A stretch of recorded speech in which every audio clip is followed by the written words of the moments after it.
Eux voyaient que nous étions pour la plupart des femmes et des enfants. Ils ont mitraillé.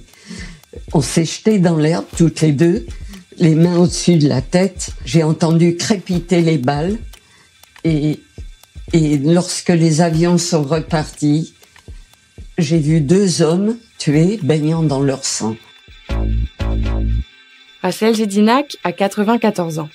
Aujourd'hui, elle va souvent en classe pour raconter aux élèves son histoire et celle de sa famille. Elle avait 6 ans lorsque l'armée allemande est entrée dans Paris. C'était en 1940, au début de la Seconde Guerre mondiale. Et elle en avait 8 lorsque ses parents ont été emmenés par la police française pour être déportés vers les camps d'extermination d'Hitler. Rachel Gédinac est juive. La rafle du Veldiv, la faim, la peur, les dénonciations.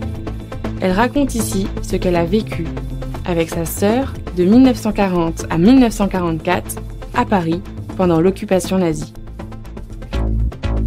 Je vivais dans le 20e arrondissement, dans le quartier de Ménilmontant, où il y avait forte concentration d'immigrés d'ailleurs, mais j'ai le souvenir d'avoir été une petite fille très aimée dans ma petite enfance. Mon papa avait une très belle voix. Moi, j'ai beaucoup chanté avec mon père en différentes langues, en français, en yiddish, en polonais, en russe. Et j'ai beaucoup chanté avec lui. J'avais une maman très tendre, mon père aussi.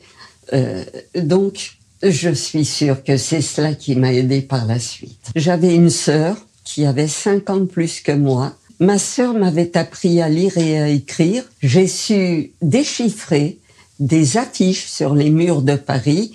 Mobilisation générale. Je ne comprenais absolument pas ce que cela voulait dire.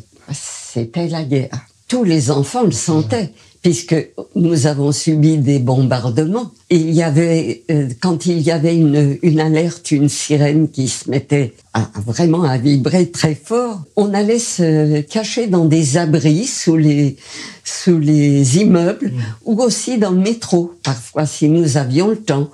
Je me souviens de sortes de dirigeables qui montaient dans le ciel de Paris pour empêcher les bombardiers de descendre trop bas pour nous bombarder.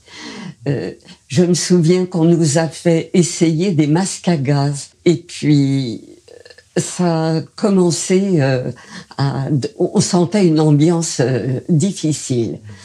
Tous les enfants le ressentaient. Il y a toujours eu de l'antisémitisme en France. C'était plus ou moins virulent, mais il y en a toujours eu. Avant la guerre, je devais avoir 3 ans, 4 ans, avec des petits copains, des petites copines, et quand on entendait le mot sale juif, on se battait. Mais ça ne durait pas. Au bout de 10 minutes, on était à nouveau copains. Mais je me suis battue avec les autres. Je ne sais pas ce que ça pouvait représenter pour moi. Je savais que ce n'était pas bien. Mon père s'est engagé pour défendre la France, sa nouvelle patrie, sa famille, ses valeurs. Et j'ai le souvenir d'avoir accompagné mon père avec ma mère et ma sœur à la gare. Il y avait beaucoup de mamans et d'enfants. Et j'ai vu beaucoup de mamans pleurer, des enfants aussi. Alors j'ai pleuré sans très bien comprendre ce qui allait se passer. Arrive donc 1940. Mon père était donc au front dans le nord de la France, dans les Ardennes très précisément. Son régiment a été décimé de moitié d'ailleurs.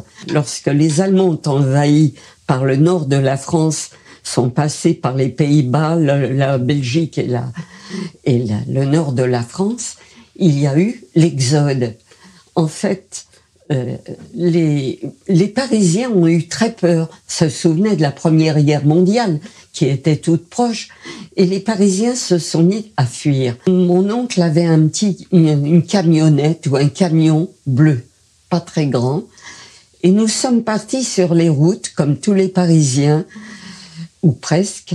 Nous sommes partis dans cette camionnette, ma mère avec mon oncle et ma tante devant, Et nous, les enfants, derrière, mon oncle avait aménagé des couchettes. Et je garde l'image de gens qui fuyaient à pied. Il y avait très peu de voitures à l'époque. Alors, des souvenirs de femmes qui poussaient des landaux, beaucoup de gens à bicyclette, des hommes qui avaient des attelles autour des épaules, des attelles en cuir, et qui tiraient une charrette. Et tout ce petit monde-là marchait à pied. Donc, tout ce qui était motorisé, il y en avait très peu, roulait au pas. Et nous nous arrêtions tous les soirs. Les mamans avaient une casserole qu'elles avaient emportée. Il fallait bien faire manger tout ce petit monde. Il y avait beaucoup de femmes et d'enfants, parce que beaucoup de papas étaient au front. Nous nous arrêtions tous les soirs et il fallait trouver une arrivée d'eau. Un jour, ma tante et ma maman m'ont demandé, avec ma cousine Marie, 8 ans, moi 6 ans, m'ont demandé d'aller remplir un broc d'eau à l'orée d'un bois pour faire cuire peut-être dans cette petite casserole un peu de pâte, du riz, que sais-je. Nous sommes partis en chantonnant, comme peuvent le faire des petits. Et au retour, j'ai vu arriver au-dessus de notre tête, au-dessus de la clairière où nous étions, quelques centaines, je crois. J'ai vu arriver ces petits avions, vraiment petits. Ils ont piqué tellement bas sur la clairière que je me souviens toujours du pilote casqué de cuir et du mitrailleur casqué de cuir. Et ils se sont mis à nous mitrailler. Et des adultes ont hurlé « Couchez-vous, les Italiens nous canardent !» Oui, parce que l'Italie était alliée à l'Allemagne à l'époque. Et moi, petite fille, ayant vu leur tête, eux voyaient que nous étions pour la plupart des femmes et des enfants. Et ils ont mitraillé.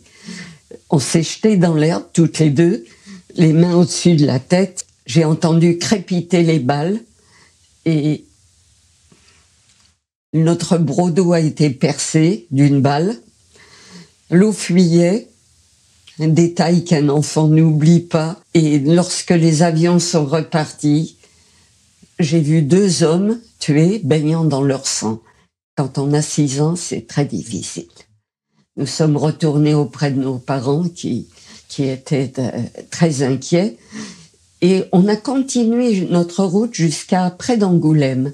Et là, l'armée allemande, la déferlante armée allemande, nous a rattrapés. J'ai vu passer sur la route, en sens inverse, des canons, des chars, des tanks, plein de soldats dans des camions, armés jusqu'aux dents, des casques, des bottes. La route tremblait, et je tremblais aussi, mais les adultes également. C'était très impressionnant. Alors que faire quand on n'a pas d'argent devant soi et où aller?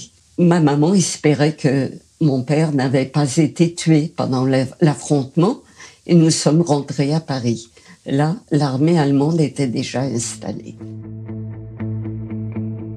Il s'était installé, bien entendu, dans les beaux quartiers, pas à Ménilmontant. Mais néanmoins, on voyait passer des troupes, des groupes d'Allemands avec les bottes, le pas de loi. C'était impressionnant. Mon père est revenu quelques mois après, le 30 septembre 1940, donc 1 an après son engagement. Je sais que cette date est importante parce que 3 jours après, il y a eu ce qu'on appelle le fichier juif. Les juifs ont été obligés d'aller se déclarer en tant que juifs. Alors je dis toujours aux jeunes, quand je témoigne devant eux, regardez-moi, je suis une dame âgée et il n'y a pas marqué juif sur mon front. Jamais, jamais les nazis auraient su venir nous chercher si la police française n'avait pas fait ce sale boulot. Voilà, ce sont des moments qu'on n'oublie pas, des images qui sont récurrentes. Donc le 30 juin, il y a le fichier juif. J'insiste là-dessus, presque tous les juifs y sont allés. Alors les jeunes me disent actuellement, au XXIe siècle, mais pourquoi sont-ils allés puisque ça ne se voit pas? C'est très simple.